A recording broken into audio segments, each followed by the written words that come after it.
Hello, my Spilling the Sweet Tea fam. Welcome back to my channel. Today, I'm spilling the tea on how to make this potato leek soup. If you've seen my last few videos here on my YouTube channel, you know that I recently went to Walt Disney World. And while we were there, we went to the Be Our Guest restaurant at Magic Kingdom, and I had this amazing potato leek soup. At the bottom of the bowl were these crispy homemade potato chips, and then they poured the potato leek soup on top. So to recreate it, I'm starting by chopping one onion. You know, I love this veggie chopper. It is in my Amazon storefront if you want to grab you one. I also chopped up one shallot. I love cooking with shallots, especially when I'm making soup. Now what I'm going to do is change out my blade, because I want my potatoes to be chopped a little bit rougher. So I'm going to insert this blade. I love this chopper because it comes with several different size blades. I peeled about 6 or 7 Yukon Gold potatoes, and all I'm going to do is cut them in half and then chop my potatoes. This saves me so much time as opposed to using a knife to cut up all these potatoes. I use Yukon Gold potatoes. For this recipe, I would stick with Yukon Gold. I wouldn't use russet potatoes. Definitely use Yukon Gold when making this potato leek soup. At the bottom of the chopper, you can see the size that I'm chopping these potatoes. When I was making this soup, this is actually the perfect size because you don't want the potatoes to get too mushy. You're going to ultimately use an immersion blender to puree this soup once it's done. Now that you have all of your potatoes chopped up, all I did was just add it to a big bowl and set it aside. The next thing you're going to need are some leeks. This is my first time cooking with leeks, and I didn't realize how huge they were. I used 4 leeks in this recipe, and if you don't like the taste of leeks, then just use 2. And I'm only using the white part, so you'll see me chopping up just the white part of the leeks and then the light green part. I'm not going to chop up that dark green part at the end. I'm following a recipe that I saw online, and they suggested using the white and the light green part. And I can see why, because I could really taste the leeks in this soup. I loved it. I thought they had a nice, strong flavor, and it paired well with the potatoes. Once your leeks are cut up, you just want to add some olive oil to a large stock pot, and then add your chopped onions as well as your leeks into your stock pot. Let them sweat down and soften for about 5 to 7 minutes. Once they sweat down and soften, they should look a little bit like this. Now you just want to add some garlic. I am a garlic girl, so I added about a heaping tablespoon of garlic and just incorporated my garlic with my onions and my leeks.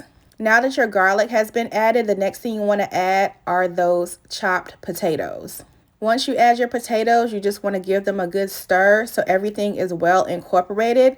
And you want to cook this on like medium heat because you don't want your potatoes to burn. The goal here is to have the potatoes soften, so make sure you add your cover to your pot.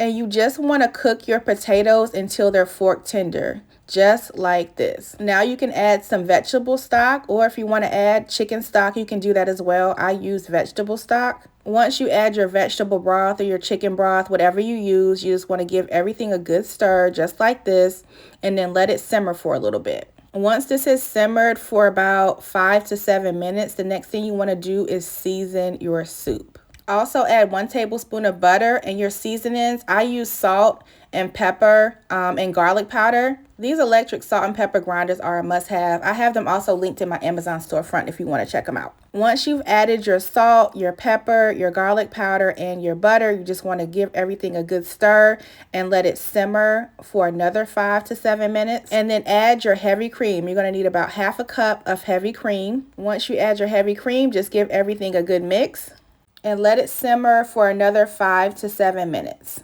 Once the soup is simmered for a little bit more, now you want to break out your immersion blender. Y'all, I can't describe how good this soup smelled. It smelled absolutely amazing. It smelled just like it did when I had it at the Be Our Guest experience. Now, all I'm doing now is pureeing the soup. You could put it in a blender as well, but I just like using my, immersion blender. It goes directly into the pot, so I'm not having to pour hot liquid into a blender and then back into the pot or something like that. So I just use my immersion blender to blend everything up. You want to make sure you get all of those potato chunks that are at the bottom. So make sure you blend it well. And once you blend it well, it should look a little bit like this. Nice and smooth and velvety. This soup turned out so good. It was absolutely amazing. What I really wanted to do was recreate exactly how I had it at the Be Our Guest restaurant. So I chopped up some chives. and set them aside. And then I added some kettle chips to the bottom of my bowl. And this is where I messed up. The homemade potato chips that I had with this soup while I was at Walt Disney World were top tier. I could tell that they were homemade, but I thought I could recreate the experience with chips I got from the grocery store, and it was a no for me. Next time I make this soup, I will not add just potato chips from the grocery store. The soup by itself was just amazing. The chips are not needed, but I did want to try to recreate the exact experience that I had when I was at the Be Our Guest experience. If you're looking for a great comforting soup to try while we're still in the winter season, this is a great soup to try. Like I said, it was very easy to make and it was absolutely delicious. I love the strong onion and leek flavor that was in this soup. For more easy recipes, make sure to subscribe, like, and comment. See you next time, y'all.